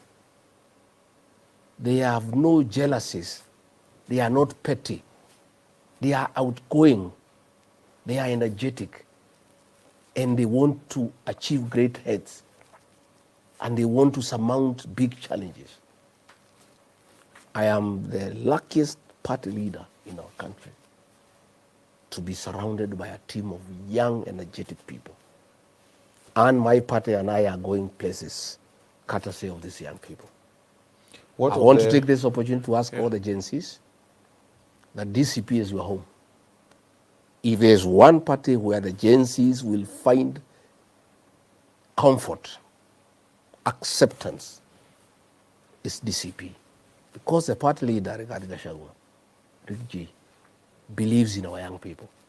And that is why I took the risk as deputy president of rubbing my boots the wrong way by contradicting him when he called our young people criminals. And I told him, hey boss, you can't do that. You can't call our young people criminals. They are not criminals. These are our young, they are our sons and daughters. Please respect them and let them be. Allow them space. This is the future of this country. You are 59 years, you are almost retiring. How do you kill the real strength of your country? The people who have a direct stake in the welfare of this country because they have longer to live. In DCP, I want to take this opportunity in this show, this great show, to ask the Gen Zs and the millennials, this is your home. Please register. Come, we work together. I have led by example by getting 5 of you to be in the national executive so that you know I'm serious. I want to engage you. I want you to come and help me craft a strategy to liberate this country and create good governance. And also, I know the agencies like me are also believers in one term. So we need to work together. And the real driver of one term is Rigathi Gachagua. So since the agencies also want one term, they need to come and partner with me. And I will allow them space. I will let them be. So in your government, there'll be just one term? I'm saying one term. Ile mtu. Yeah. This one. But in your government? We'll be together. These are the people who have the energy to run government. Mimi, nataka niketi pale, seme nyinyi vijana, wewe fanya hii, endelea na hiyo. Are you going to be running for presidency? Yeah. 2027? Yes, I am. I'm a presidential candidate. But you have legal issues. I have no issues. None whatsoever. So legally you are allowed to run for presidency? What the law says is the right to vie for office is absolute. And Even as if long you've been impeached? Yes, as long as you have not exhausted all the legal remedies available to you, all the way to the Supreme Court, you must be allowed to vie. You know, you saw the Sirisia MP Weluke. He was jailed for 74 years. Convicted, he was in prison. He was allowed to run. He was elected, and the Court of Appeal vindicated him and quashed the conviction. Had he stopped from running, he would have been denied his right, constitutional right. And you know, people try to use these cases to slow me down and to really intimidate my supporters.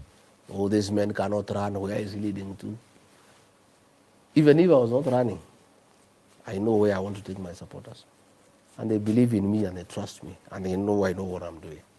Okay. I am a candidate, but we have said among ourselves, 5 or 6 of us, at the right time, we'll sit down and consider our various strengths, our various strategies, and see who among us can carry the flag to face William Ruto.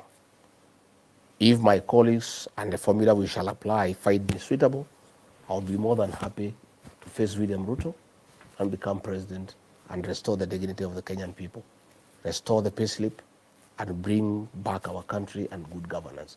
If the formula does not favor me and it favors any of my colleagues, I'll, with a very clean heart, support that person to a man so that we form the next government and restore our country. Okay. Guys, we can put the poll anytime this year. No. Yeah, anytime this year. We can't put the poll from there? To put the poll on the...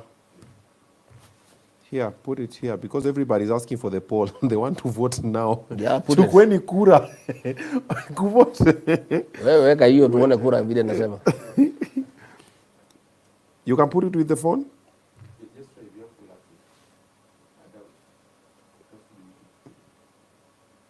It has to be YouTube Studio.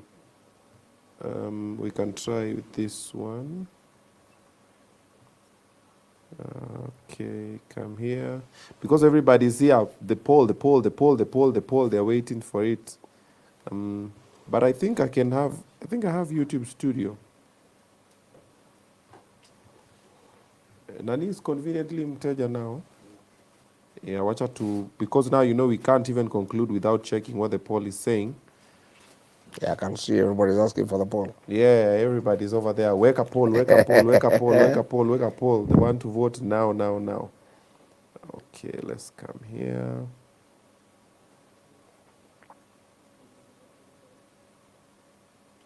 But, oh wow, okay.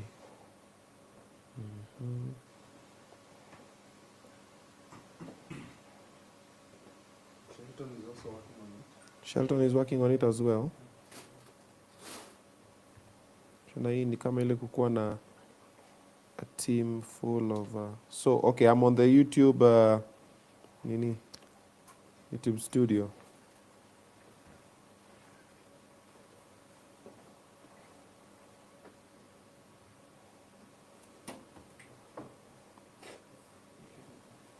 Yeah?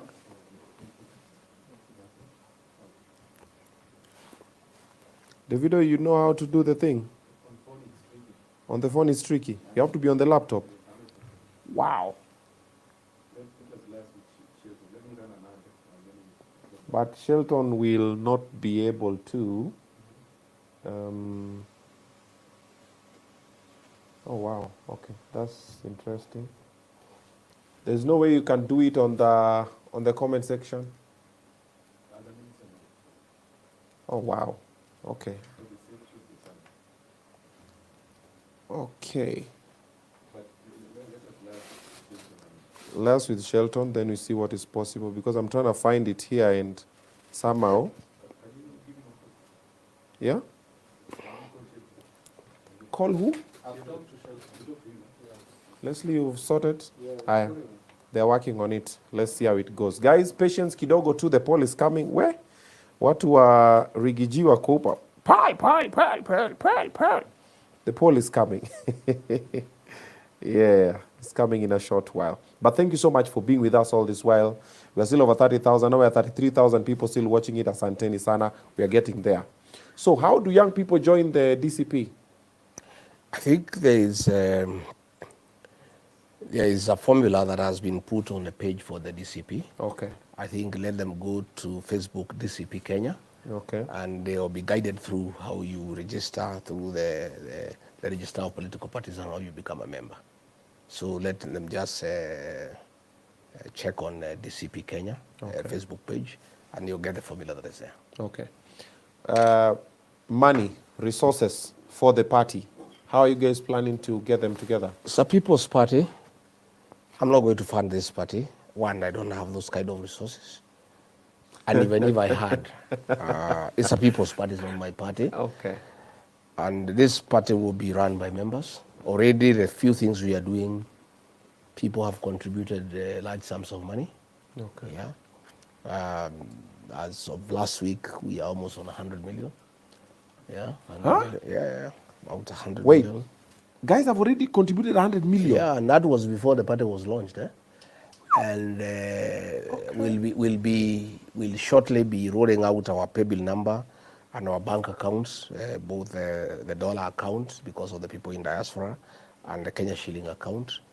And we are asking people those who want to support this party, those who really believe in liberating this country and want to be part of that process, to also put some money into it.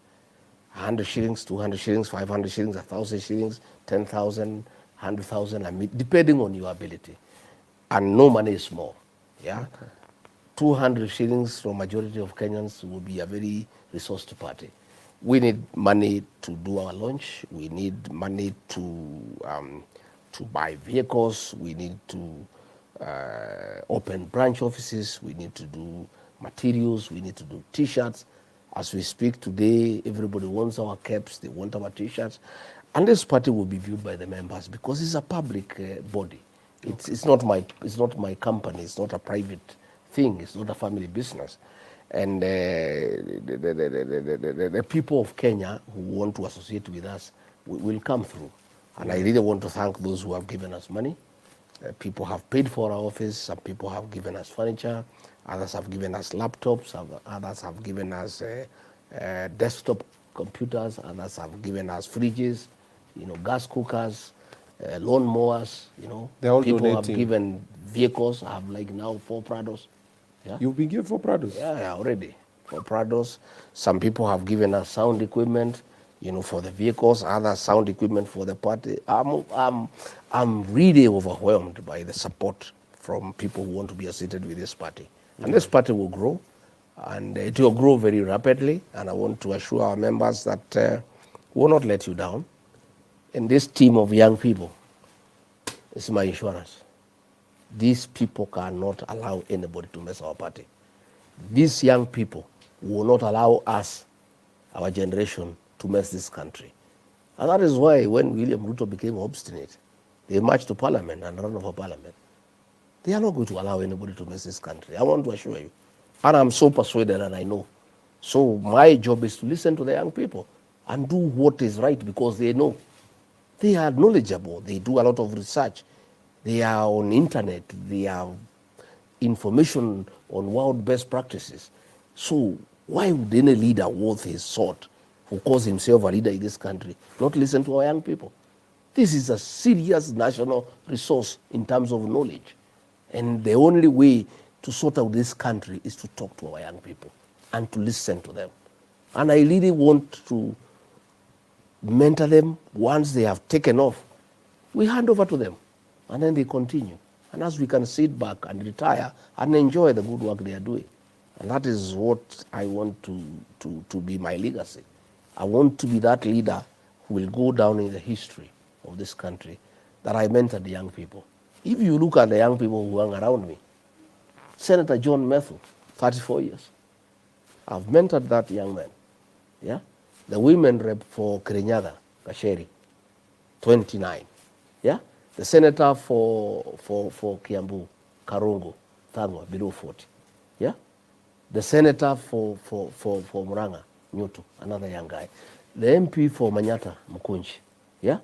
It's another guy, a millennial. If you look at the guys who hang around me, who are already elected, yeah, there are very many. These Gen Zs will take all the nominated seats for MCs in counties where my party is strong. I want to assure you, these are the people who go to the county assembly. These are the people we shall nominate as members of parliament and senate. Yeah? Okay. These are the drivers of our economy. They are the makers of our nation. I mean, it is stupid, actually irresponsible, not to involve these young people in governance. I mean, they know too much, and they have the energy. You know, our energy levels are going down. So what you do if you are somebody who is clever, you look for young people to boost your energy levels. Yeah. Okay. You know, like today, the way you are here, through a process called diffusion, and another one called osmosis, I'm gonna feel younger. You know, osmosis, diffusion is the process of transfer of molecules from lower concentration to higher concentration. So today, these youthful people, through diffusion or osmosis, will transfer some youthfulness and some energy to me. So I'm a better person, you know. That's why you spoken for 3 hours. Yeah. 3 hours. I think when we spoke with these young guys there, they really energized me, and I'm so grateful that you brought this team here. Yeah. I feel so happy to be surrounded by such young people. You know, it's a pride for the country that we have these young people. And I really want to thank you that you have provided an opportunity for them to have gainful employment. When you are introducing them, security, director of content, the co-host, you know, yeah? Even the young girl here was pretending not to know English. Yeah? And you can, the accent is Nikali. Yeah? So, you know, how lucky am I as a leader in this country to be to have such young people surrounding me. I'm so proud of my country. I'm so proud of our nation that we have such a great workforce that if properly deployed and given an opportunity to prevail and to present the best and what they know, this country will be very good. You know, I wish I was the president. You know, I would surround myself with young people. Yeah? Kila pahali wamejaa huko wananisaidia, so that mimi nakuja tu nafungua mkutano na waachia, wakimaliza wananiita. Sema wewe mzee kuja, tumepanga hii na hii, iko sawa, endeleeni. That is the kind of government that I would like to run. Okay. Yeah? That I will be a leader just to give guidance, policy guidance, and also to listen. And also the young people can also benefit from experience. Kama mzee amekaa kidogo, so that wakikimbia sana, I also slow them down. Give guidance. Yeah? And when I find labda they are struggling, I encourage them. Okay. But there is beauty in working with young people. My children, Kevin and Keith, when I left office, when I became deputy president, I gave them all my businesses to run. Today, I'm a very proud father. When I came here in the morning, I did a few things. I went to see something Keith is doing. I went round. I just walked away whistling with pride that my son has put up a business that is working. you know, with the little supervision. I just allowed him. I said, do this and that. Once in a while, go, Dad, I'm stuck here. What would you do if it were you? I say, okay, do it this way, do it that way. Our young people are marvelous. They are Speaking good of young people, what do you think of the young people who are running for the presidential space? We have Salasia, we have Morara, and many others, and even other young people who are looking to run. We want to encourage them to Yes. run, Okay. but we also want to advise them that they don't have to abuse other people whom they consider to be their opponents. You know, Okay. being old is not a crime. They'll also get old one day, you know, and they don't want to be abused at that time. Okay. Let them present what they have to the people of Kenya, and I don't think they'll attract any attention from many Kenyans when they are abusive and when they lack respect for elders. You know, they will not attract attention, because leadership also, you must give people comfort that you are also respectful, because people want to be respected by leaders. So when you are a young person and you want to be a leader, and then you are abusing elders everywhere, it can't work. Again, I have seen some of them had come and looked like they could pursue a cause for young people and for the country. But I've found now some of them are hanging around with William Ruto. They were telling us William Ruto is the problem, he needs to go. I have found them in his meetings. I have found them attacking those who want William Ruto to be one term. If they want William Ruto to be one term, anybody else who wants William Ruto to be one term is an ally. You may not like the way he looks, you may not like the way he walks, but the fact that you are in the same team and you want the same result, those are your allies. You don't abuse them and talk about them in a negative manner. And you know, that's how you get to know leaders, by the way they carry themselves and the way they dignify their utterances and the way they also treat other people. So I want to encourage them to go for leadership, but I want to urge them to be respectful to others. And not everybody must be of the same opinion, and they may not necessarily agree on how to go about it, but they must respect the right of others to pursue what they also want to pursue. Okay. So the poll has been put. At the moment, with already 9,000 votes in, you're leading with 94%. Against who? William Ruto. So if elections were to be held today between Rigiji and Ruto, who will you vote for? At the moment, we have 10,000 votes. 94% are saying Rigiji, 6% are saying Ruto. But the poll is still there. And also, I'd like to request something so you can support other young people. I'm having a comedy show on the 7th of June. Yes. It's known as My Mistakes. I'm talking about the mistakes I've made through my life. Yes. It's funny. They're going to laugh and learn from my mistakes, have a good time. We have a lot of young people who want to come. Some of them are like, OBINNA, can I get a ticket here and there? So you support them. Support the show. When is the show? The show is 7th June, one day after my birthday. My birthday is on Where 6th will it June. be? It's at Red Room. That is Art Life Plaza on the first floor. The tickets are over there at mtickets.com. How much is one ticket? Right now, last week, there are 1,000. Right now, it's 1,500. They keep on going up. No. So we had a pre-sale. Yeah. It was 1,000. 1,500. Then now we've moved. Now I can sponsor quite a number of young people, but how will you determine the ones to help? Because I would want a situation where you have a capacity to help those who really would want to come, but they are not able. You know, how will you determine that? The way you said you are a truthful man will start with a simple way. Believe that the ones who will reach out for the tickets will be truthful people and say they can't. Okay. So we'll do a poster and say for the ones who have been sponsored by, let's say, DCP. Yes. And the party leader, Rigiji. For the ones who are in Nairobi and you want to come for the comedy show and you haven't not gotten the ticket, just comment below. Then my personal assistant, Omosh, will sieve all of them, reach out to them. What is the capacity for the hall where they're coming? The capacity is 1,500, but I wanted just about 800 people to sit down comfortably. Okay. Yes. Rigiji will support 200 of them. 200 of them. Thank you. Thank you. And I really love young people. Okay. And if I can make them happy, those I support, I'll be a very happy person. Okay. And I'll support 200. I'll organize how the money will get you. Then you can can allow them to come. Okay. So for you who was asking for the ticket to come through for my comedy special on the 7th of June, we have 200 people who are going to get free tickets courtesy of Rigathi G and also DCP party. So mtafika pale mseme asante. Yeah? Oh, mom also is adding some. 50 boys. And they must be boys. Oh, wow. Yeah. Yeah. Mom, Pastor Dorcas is also said she's also adding for 50 others. So we automatically have 250. And mine 200 are for girls? So yours is 100 boys, 100 girls. Tugawe katikati. Lakini tusifinye wasichana sana. Sawa, sawa. Okay. So the girl child also needs to be supple. 150 for girl child, 150 ladies. Yes. And then 50 gents. Tuongeze na 50 gents for mom. So 250. So no. Vijana wa mama atakuwa amefinywa.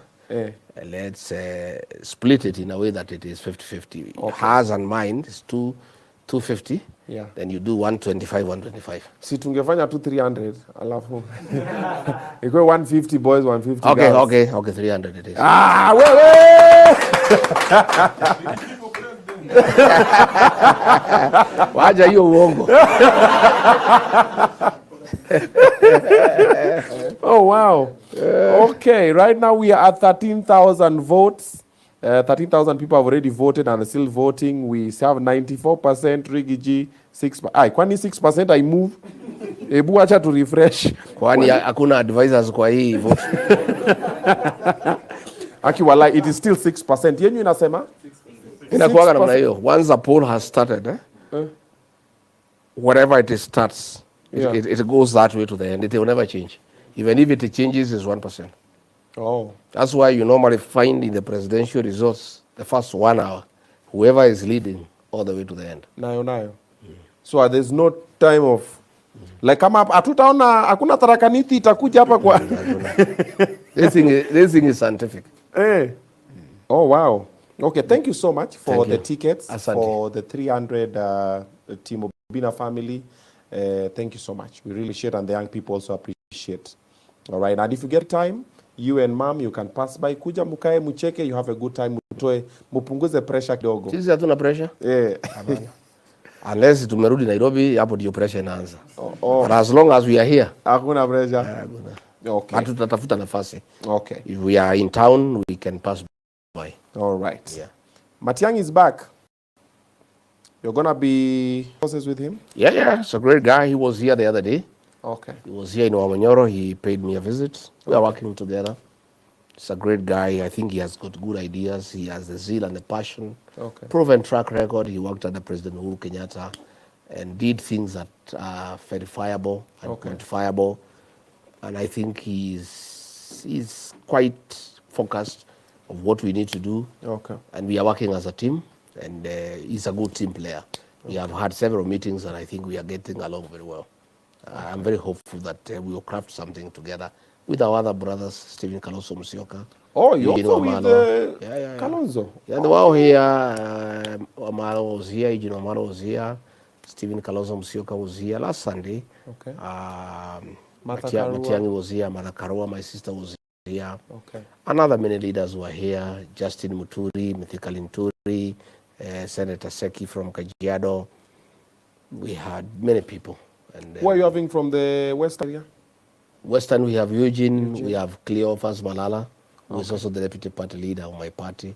Another young man, very, very focused, millennial, good age, good focus. Okay. And we are good. Nyanza area? We have young people from Nyanza. Okay. Like my deputy chair. Okay. You know, Nyanza has been a difficult region. Okay. Because Baba has been there for long, and he's more or less on one institution. So it's now I can see people are trying to exercise independence of mind, which is a good thing for democracy. So I'm sure we'll have many people. If Babu Owino comes, would you? Babu Owino is a great mind. So it's another young man I have a lot of time for. Okay. And he's the future. Okay. Babu Owino will go places, and these are the young people I would like to mentor. Okay. Yeah, I really, if I get an opportunity to mentor Babu, I see a great future in that young man. Okay. Dindi Nyoro? Didi Nyoro is another great mind, Okay. and I have mentored Didi Nyoro for the longest. Okay. And once he puts his mind together so that he decides where he is, he has a great future. Okay. Yeah. Oh, wow. Okay. I think that pretty much sums it. So I want us to, I don't know, do you want us to take any question from the people? Ama we leave it I there think for now? we leave it there it's for been now. long, It's been over 3 hours and actually. you Thank guys, you so much for you staying guys strong. are here. You want to go to Omega? What want to woo party after? Should I? It's Friday. I should have asked my, if I had known, I would have asked my son to invite you to the outspan, which he runs. It's a very good discotheque. I was there the other day and It's shaking not a leg. called discotheque. It's What is into it? discotheque. What is it called? But in the club too. Bukla. Bukla. Okay. It's called the Tavern, and I was there trying the music equipment on my DJ experiences. I was playing some soul music, just testing the sound, and it was good. It's good. It's only that I was too sober to appreciate the music. You know, the music you appreciate when you are a little bit. Kidogo go in between spaces. So next time you are in Nyeri, Yeah. make a date with him and go to the tavern and enjoy yourself. Definitely. We'll plan and come and do a big show there. That's what I do for a living. That's my day job. Yes. Yeah, this is the night job. This is night shift.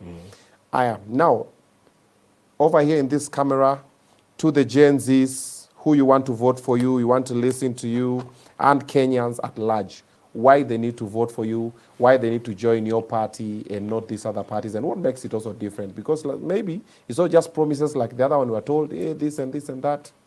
I want to tell the Gen Z that I'm a genuine man.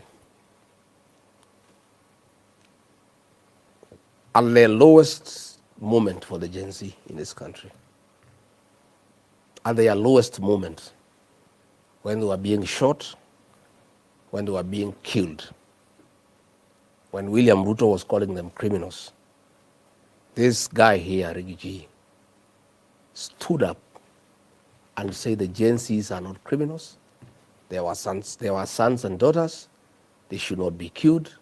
They should be heard, and they should be given a chance. That is a clear demonstration and a clear testimony that I believe in the Gen Z, and I love working with them.